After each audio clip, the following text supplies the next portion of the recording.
Friends எல்லாருக்கும் வணக்கம். இன்றைக்கி ஆடி அமாவாசை. ஸோ அதனால் சிம்பிளாக சாம்பார் செஞ்சு அது கூடவே பார்த்திங்கன்னா சீனி அவரைக்காய் இருக்கு இல்லையா, அது வந்து தொக்கு மாதிரி ரெடி பண்ணியிருந்தேன்.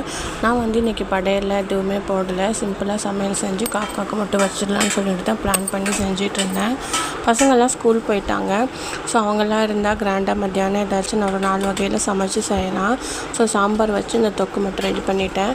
தொக்கு பண்ணுறதுக்கு பார்த்திங்கன்னா குக்கரில் கடுகுண்டு போட்டு பச்சை மிளகாய் போட்டு வெங்காயத்தை போட்டு தாளிச்சிட்டு இருந்தால் குக்கர் அப்படியே கவுந்துருச்சு. அந்த வேலை எதுவுமே ஆகலை. எண்ணெய் வந்து கம்மியாக ஊற்றிருந்தனால எண்ணெயுமே பார்த்திங்கன்னா அதிகமாக கொட்டலை கீழே. ஸோ தக்காளியெல்லாம் போட்டுட்டு நல்லா வதக்கிட்டு இந்த சீனி அவரைக்காவை நல்லா க்ளீன் பண்ணி மஞ்சள் தண்ணியில் போட்டுட்டு கழுவிட்டு அதையுமே சேர்த்துக்கிட்டேன்.